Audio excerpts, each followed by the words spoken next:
Kenobi means nothing. I serve only you. I find your lack of faith disturbing. Simba, I'm very disappointed in you. I know. You could have been killed. You deliberately disobeyed me. I can't tell you the secret of life, and I don't have any answers for you.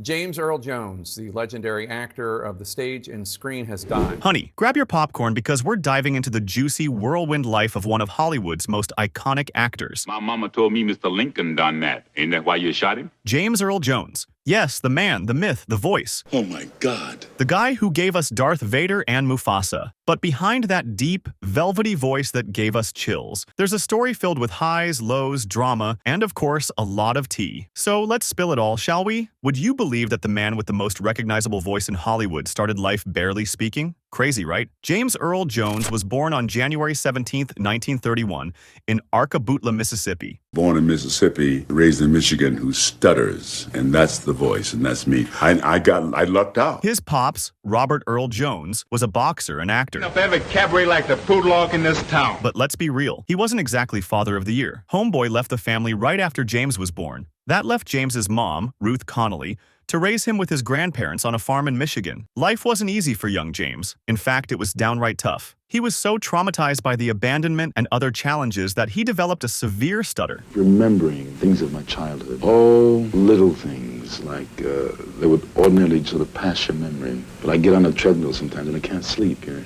just you start going back into the past. You know? I mean really little things like eating clay, digging into the banks and other river bank in Mississippi and finding where the clay is pure and putting salt on it, eating it, eating shamrock with salt again. Can you imagine? The man whose voice would later make movie villains sound scarier than nightmares was practically mute for years. I'm a stutterer. I didn't talk from the age of 8 to 14, actually 6 to 14, and I rediscovered the power of speech, and then they couldn't shut me up. But fate had different plans. Mentor Donald Crouch, a high school teacher who would change the course of young James's life. This guy encouraged him to read poetry out loud, and slowly, James found his voice, literally. Talk about an epic glow-up. You have this incredible voice, which people actually, and it's famous. You have one of the most famous voices in the world when you think about it. Well, sometimes it doesn't work because I'm a stutterer, and I'm happy that anything comes out at all with clarity. By the time he got to the University of Michigan, where, by the way, he originally wanted to be a doctor,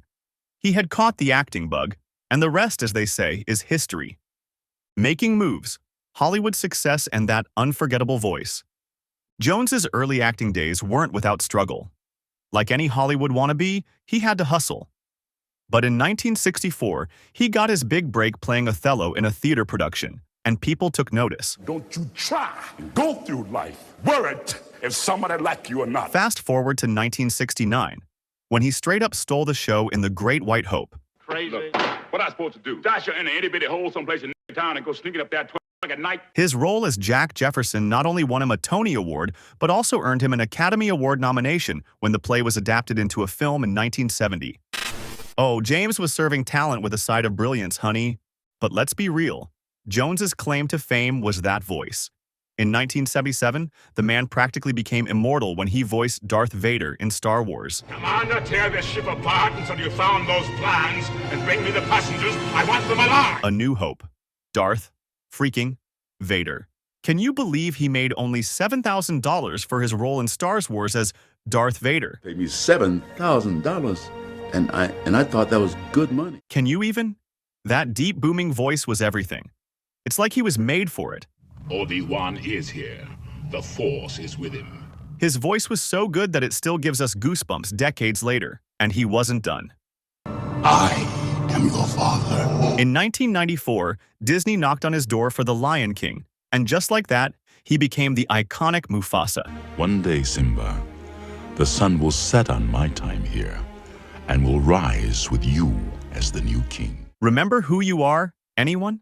And while James ruled the Pride Lands as Mufasa, he was also busy being royalty on screen in Eddie Murphy's iconic comedy Coming to America, 1988. You understand, Commander? That torpedo did not self-destruct. You heard it hit the hull, and I was never here. Remember King Jaffe Joffer of Zamunda? That was James, The man had range, going from regal lions to fictional African kings, and honey, he owned every second of it. Coming to America was a smash hit, and it only cemented his reputation as one of the most versatile actors out there. The wedding will proceed in 40 days. You may go home now. Good night. Fans ate up his majestic portrayal of King Jaffe, and he later reprised this iconic role in the long-awaited sequel, Coming to America, 2021. You are not strong or ruthless as I am. Even at his age, he still had it, honey. But James wasn't all about the silver screen. He slated on stage and TV too, winning 2 Primetime Emmys, a Golden Globe, and an honorary Oscar. He truly was the king of Hollywood, not just in animation, but in real life. Family drama, the story behind the scenes. Now, every star has some skeletons in their closet, and James Earl Jones is no exception. First up, his rocky relationship with his father, Robert Earl Jones. Yeah, that guy came back into the picture much later, but things weren't all sunshine and roses. It took years for the two to reconcile, and though they made peace, the wound of abandonment left its mark on James. Can you blame him? And let's not forget his personal life. He married actress Cecilia Hart in 1982, and they seemed like the perfect power couple. They had 1 son together, Flynn Earl Jones, and from the outside, life looked pretty sweet. But life has a way of throwing curveballs. In 2016, tragedy struck when Cecilia passed away after a battle with ovarian cancer. The love of his life gone just like that. It was a huge blow, and after her death, James kept a much lower profile. Grief hit him hard, but being the legend that he was, he kept pushing forward for his son and his legacy. Controversies and on-set drama. Was it always smooth sailing? You'd think that with a voice like James Earl Jones's, everyone would just bow down, right? Well, not so fast. James was known for being fiercely protective of his roles, and when things didn't sit right, he wasn't afraid to speak up. One such moment came during the filming of Conan the Barbarian, 1982. Jones was cast as Thulsa Doom. Who will not face emptiness? Infidel! And let's just say he and director John Milius didn't exactly see eye to eye on how the character should be portrayed. James wanted more depth for his character, while Milius, well, was all about keeping it simple. They clashed, but in true Hollywood style, they made it work, even if there were some tense moments. The final curtain, last projects and tragedy. As James Earl Jones aged, he slowed down, but he was still the king when it came to voice work. His final big projects included reprising his role as Mufasa in Disney's 2019 live-action The Lion King. Though it wasn't the original, and honestly, the 1994 version will always be the one, fans were thrilled to hear his voice once more. It was like a full-circle moment, his legacy as Mufasa cemented forever. Jones also returned to his roots in the Star Wars universe. Commander, tear this ship apart until you found those plans and bring me the passengers. I want them alive. Providing Darth Vader's voice for Rogue One, a Star Wars story, 2016, and the Disney Plus series Obi-Wan Kenobi, 2022.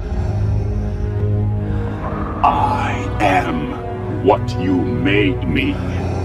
Even in his 90s, that voice remained as powerful as ever. But in between these iconic roles, James started pulling back from the public eye. His health was declining, and though fans wanted more of him, James knew it was time to take a step back. On September 9, 2024, at the age of 93, James Earl Jones passed away peacefully at his home.